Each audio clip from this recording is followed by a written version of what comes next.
Hey guys, it's Russell back, and on today's video, I'm not going to be talking about anything that have to do with detailing. The weather's just not good enough outside. I'm going to be talking about something that I think everybody needs to pay attention to, and that is brake fluid. The reason I'm talking about this is because most people seem to think that brake fluid is perma-fluid. It's permanent. You don't need to change it. You don't need to do anything to it except add it when it gets low in your brake reservoir. And that could not be further from the truth. This is one of the most neglected fluids that needs to be changed on your car.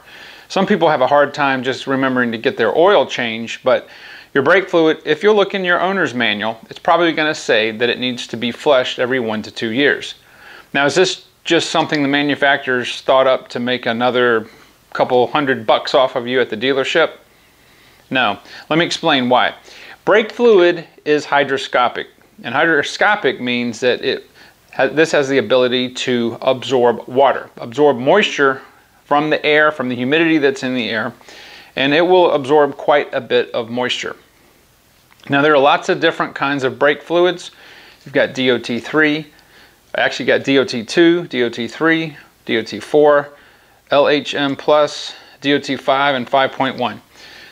I'm going to do a separate video explaining what all the different DOT this and that means, but for this video we're going to be specifically talking about what you can commonly get at the auto parts store, and what probably, if you'll look in your owner's manual or the cap on your brake fluid reservoir, it'll say use DOT 3 or 4.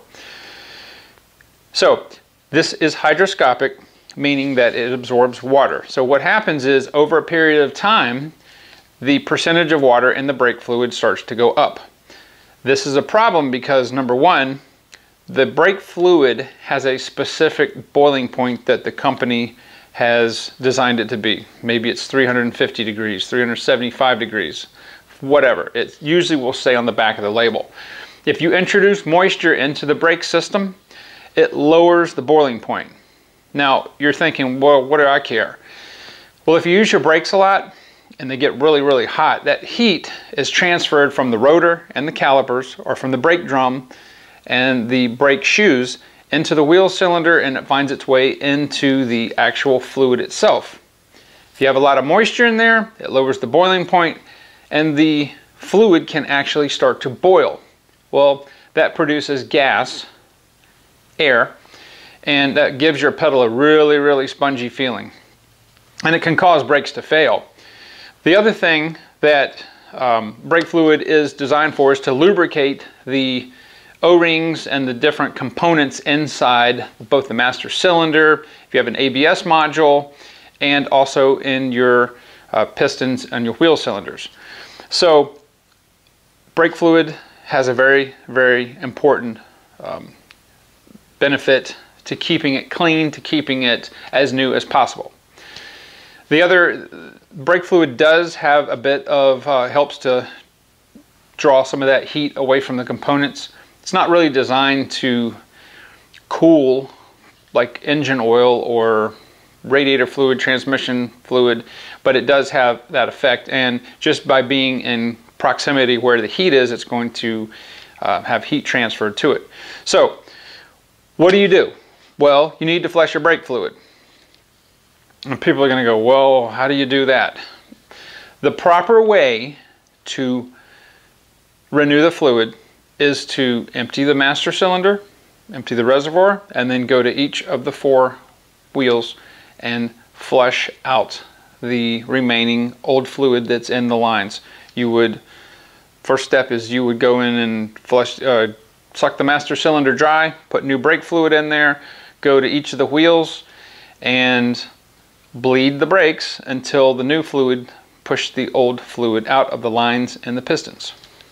Now, most people, unless you're really mechanically inclined or a real car gearhead like I am, you're not going to do that.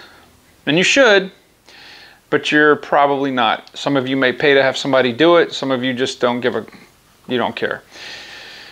I'm going to show you today, which is the purpose of this video, how to do, I'm going to call it the poor man's brake fluid renewal. If you do what I'm going to show you to do, is it as good as doing a brake flush? No, it's not. So if you're if you're doing the brake fluid flush, great, more power to you, more power to me. But if you're one of those people that don't do anything except add it, at least this will make your brake system last a little longer and get some of that old fluid out. And what we're going to do is I'm going to show you very easy how to just empty the reservoir and put new fluid in there. If probably 50% of the volume of the brake fluid that your car has available to it is in the reservoir, depending on your make and model. If you have new fluid in there, at least you're getting some benefits of the new fluid and getting some of the moisture out. Is it the right way to do it? No. Is it the way that you should do it? No. But this is for those people that just don't do anything. So this is better than not doing anything. And it's really, really easy. If you'll see how easy this is, it's not expensive. This can of brake fluid cost about $2.99 at the auto parts store. You're not even going to use all of this. This is it's 12 fluid ounces, so you may use 6 or 8 ounces. You may use the whole can, but so what? If you do this at least once a year, minimum, instead of doing nothing, this will help. Enough blabbing. Let me show you how to empty a brake fluid reservoir and put new fluid right back in it. Okay, so for demonstration purposes, I'm going to do 2 cars. One of them is going to be this Honda Accord, and I will also do the same demonstration on a pickup truck. So you want to locate your master cylinder for your brake, and it's right there. So you're going to see on this car there's 2. There's the brake reservoir, which the master cylinder is under it, and this is the clutch reservoir. This car is a manual transmission. Most cars are automatics and they're not going to have the clutch reservoir, or it runs directly off of here like it does on the Volkswagen. You're not going to believe how easy this is. I'm going to have you go to the 99-cent store or the dollar store and get you a turkey baster. Please remember, if you do this and you use this to remove brake fluid, do not ever, ever, ever, ever, ever put this back in the kitchen.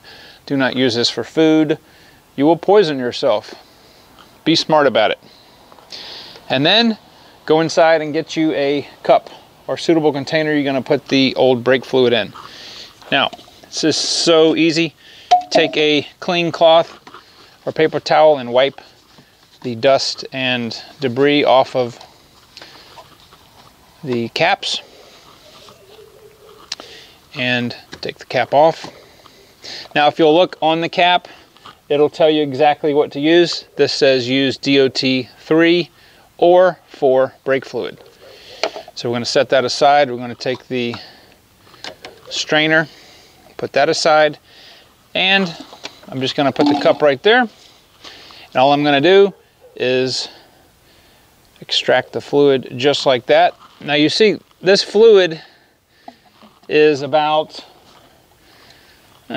maybe a year old, and it's starting to get a little dark. It is starting to absorb a little moisture. Do this again,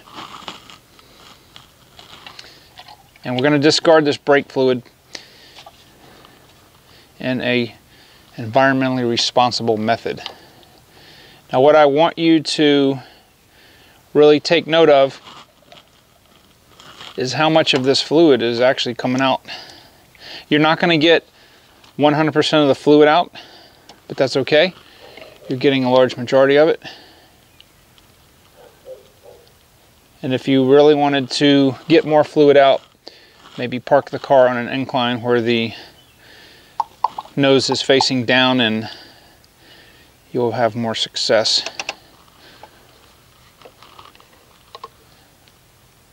But as you can see, it's a little bit of a fluid. I'm going to show you what it looks like when I finish this. Also remember, or if you don't know, brake fluid is corrosive, so don't spill it on your paint. It will eat the paint up. If it gets on there, just wipe it off with some soap and water and you'll be fine.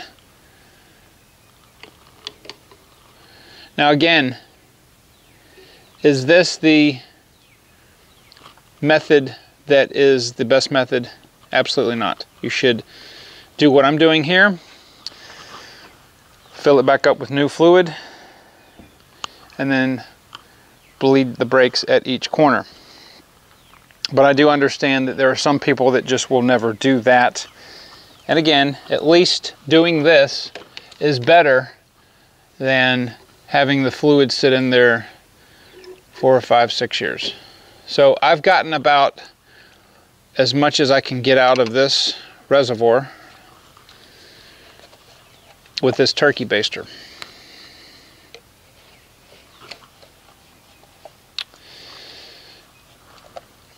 And I've probably got about half the cup full. And I'll give you a shot of this later. I'm going to go ahead while I've got this here, and I'm going to put this back on just temporarily and remove the fluid that's in the clutch reservoir. Now, one thing you definitely don't want to do is you do not want to press on the brake pedal with the reservoir empty. You will introduce air into your brake system, and then you will be definitely bleeding the brakes if you ever expect to have a working pedal again. So we're going to do the same thing on the clutch.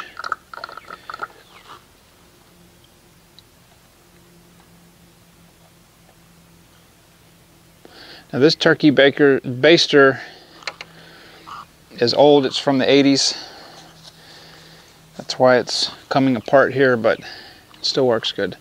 Now on the truck, I'm going to show you something a little bit different that I actually use. I don't use this turkey baster method because I can't get all the fluid out, and I'm just anal to get all the fluid out. Alright, so at this point is where most of you would be stopping, and the next thing that you would do is take the fluid, old fluid, set that aside, and then let's get a funnel and not be messy about this. Okay, so I've got me a funnel. I'm going to take my brake fluid and just go ahead and fill up the clutch reservoir. It doesn't take much.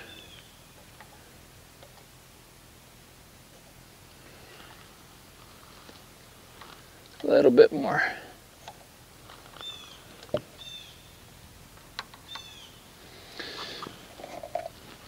And then I'm going to do the same thing with the brake reservoir.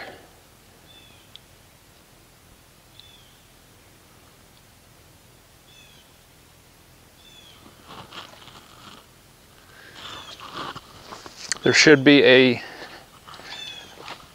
low or a fill and add or something. Okay.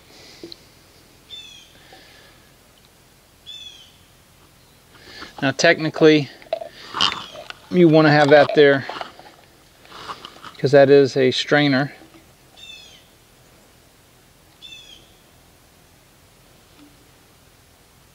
Okay. Which I didn't, but okay. And we'll take this out. If you have a rubber piece that has actually pulled out, go ahead and push that back in, and then go ahead and put your caps back on.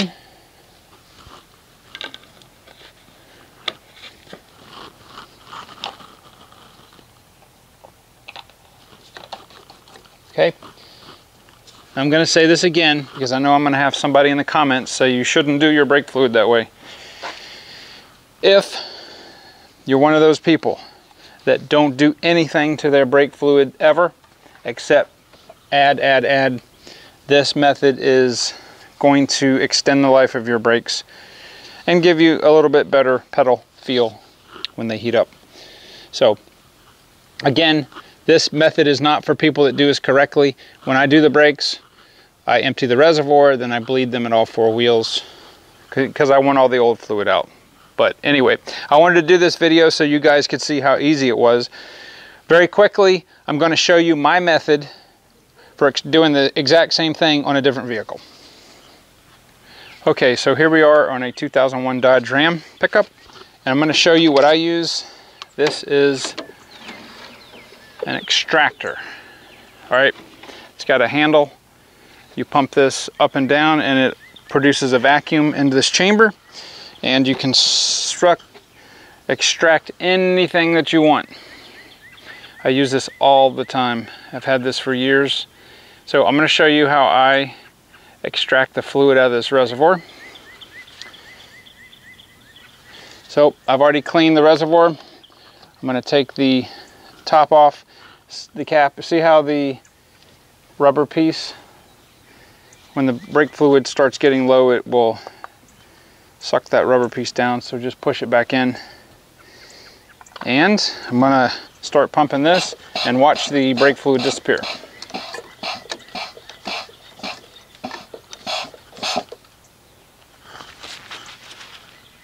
It makes this very, very, very easy. It's that easy. You can use this for, well, I wouldn't recommend it, but some people use this for oil changes. You can use this for extracting stuff out of your transmission, your brakes, power steering. I also do the exact same thing to power steering fluid. So it's that easy. We're done. It's far quicker. What did that take? Just 10 seconds?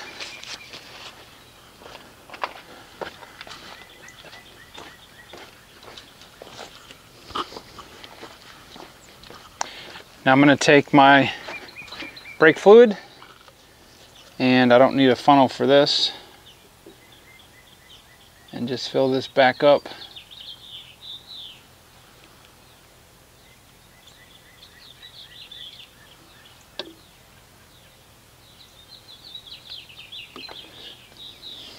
I'm going to need just a little bit more.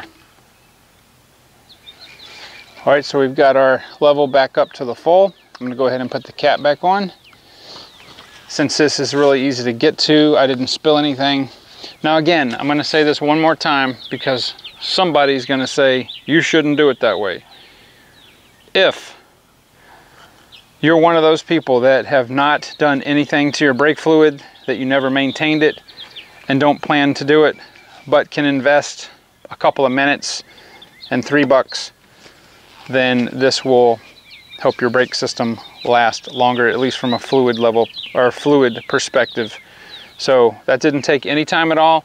I'm going to put a link. In fact, let me show you guys because people are going to want to know. This is the vac that I use. It comes with several different stiff plastic hoses, and I can't tell you, I have had this for probably 15 years. And I like this one because it doesn't use compressed air. It's just a handle that creates a vacuum inside here, and it'll hold nearly a gallon of fluid. So you can do anything. You can, you know, power steering is the other thing that's really good for. So I hope you guys have learned something. I hope that this is something that you'll take with you and start doing to your own cars. Trust me, this is going to do nothing but help your car. Again, if you're one of those people that actually drain the master cylinder like I did and then flush the brakes properly like you're supposed to, then continue doing that, because that's what I will continue to do. But I will do a video on all the different types of brake fluid and explain which can you mix with which, what's the difference, etc., etc. So I hope you guys enjoyed this and have learned something, and I will see you on the next video.